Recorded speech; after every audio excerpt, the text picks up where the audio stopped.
পশ্চিম ত্রিপুরা লোকসভা আসনের সাথে আগামী 19 এপ্রিল অনুষ্ঠিত হবে রামনগর বিধানসভা কেন্দ্রের উপনির্বাচন। আর এই উপনির্বাচনে ইন্ডিয়া জোটের হয়ে প্রতিদ্বন্দ্বিতা করতে চলেছে বামফ্রন্টের সিপিএম প্রার্থী প্রাক্তন বিধায়ক রতন দাস। দলীয়ভাবে আনুষ্ঠানিকভাবে প্রার্থীর নাম ঘোষণা হবার পর কর্মী সমর্থকদের নিয়ে এবার বাড়ি বাড়ি ভোট প্রচারে নামলেন শ্রী দাস। যদিও এই কেন্দ্রে এখনও শাসক দল তাদের প্রার্থীর নাম ঘোষণা করেনি। শাসক দলের প্রার্থীর নাম ঘোষণা হলে জমে উঠবে উপনির্বাচনে প্রচার। আগামী 19 এপ্রিল থেকে শুরু হতে চলেছে দেশের অষ্টাদশ লোকসভা নির্বাচন। মোট 7 দফায় অনুষ্ঠিত হবে ভোট গ্রহণ প্রক্রিয়া। রাজ্যের 2টি আসনেও ভোট হবে 2 দফায়। তবে প্রথম দিনে অনুষ্ঠিত হবে পশ্চিম ত্রিপুরা আসনের নির্বাচন। একই সাথে সেদিন অনুষ্ঠিত হবে রামনগর বিধানসভা কেন্দ্রের উপনির্বাচনও। সম্প্রতি এই কেন্দ্রে বিধায়ক সুরজিৎ দত্ত প্রয়াত হয়েছেন।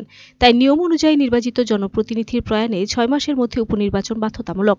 আর এই নিয়ম মেনে 19 এপ্রিল অনুষ্ঠিত হবে রামনগর বিধানসভা কেন্দ্রের উপভোট। অসময়ের এই নির্বাচনে ইন্ডিয়া জোটের হয়ে প্রতিদ্বন্দ্বিতা করতে চলেছেন বামফ্রন্টের সিপিএম দলের প্রার্থী প্রাক্তন বিধায়ক রতন দাস।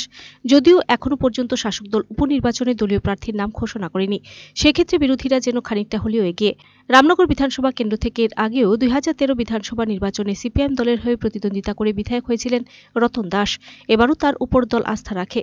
আনুষ্ঠানিকভাবে প্রার্থী হিসেবে নাম ঘোষণা করার পর মঙ্গলবার থেকে ভোটের প্রচারে নেমে পড়লেন বাম প্রার্থী রতন দাস। এমনটি দেখা গেল এদিন কৃষ্ণনগর এলাকায়। দলীয় কর্মীদের সাথে নিয়ে ভোটারদের বাড়ি বাড়ি গিয়ে রাজ্য কেন্দ্রীয় সরকারের ব্যর্থতার চিত্র তুলে আসন্ন উপনির্বাচনে বামফ্রন্ট প্রার্থীকে এবং পশ্চিম ত্রিপুরা লোকসভা আসনে ইন্ডিয়া জোটের প্রার্থী কংগ্রেসের আশিস কুমার সাহাকে জয়যুক্ত করার আহ্বান জানান তিনি। বাড়ি বাড়ি ভোট প্রচারে ফাঁকে এদিন সংবাদ মাধ্যমের প্রতিনিধিদের মুখোমুখি হয়ে তিনি বলেন, প্রচারে ব্যাপক সাড়া পাওয়া যাচ্ছে। বিজেপি সরকারের উপর মানুষের ক্ষোভ অপরিসীম। সব ক্ষেত্রে সরকার ব্যর্থ সরকারের একমাত্র হাতিয়ার মিথ্যাচার। তাই গণতন্ত্র পুনরুদ্ধার করতে জনগণকে এগিয়ে আসতে হবে। উপনির্বাচনে জয়ী হলে সরকার পরিবর্তন হবে না, কিন্তু এই কেন্দ্রে মানুষের অভাব অভিযোগগুলি বিধানসভায় তোলা হবে। তাই নির্বাচনে বাম গণতান্ত্রিক ধর্মনিরপেক্ষ দলের প্রার্থীদের জয়ী করার জন্য আহ্বান জানান তিনি। রেসপন্স পাচ্ছি, মানুষ এগিয়ে আসছে না। অ্যাকচুয়ালি এখানে তো আমি আগেও বিধায়ক ছিলাম, তাদের সঙ্গে আমার পূর্ব পরিচয় আছে। আবার আসার সুযোগ হয়েছে। আমার পার্টি সিপিআইএম আমাকে প্রার্থী হিসেবে উপনির্বাচনে এখানে দাঁড় করিয়েছে মানুষের কাজ করার জন্যে।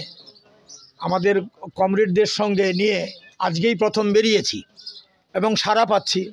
মানুষ এগিয়ে আসছেন, কারণ এই সরকারের উপরে এখানে যে আছে বিজেপি সরকার, এই সরকারের উপরে মানুষের খুব সীমা নেই, অপরিসীম খুব।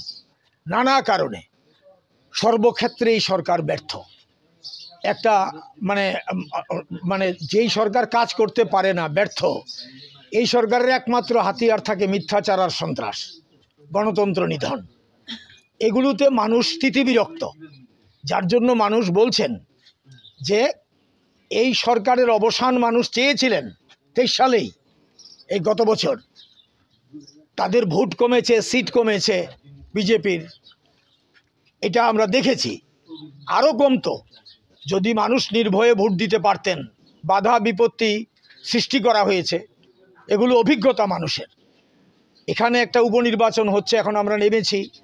আমরা জনগণের কাছে আবেদন জানাবো, আপনারা নির্ভয়ে এগিয়ে আসুন। গণতন্ত্র পুনরুদ্ধার করতে হবে। এই সংগ্রাম দীর্ঘমেয়াদী। লোকসভা নির্বাচন আছে সামনে।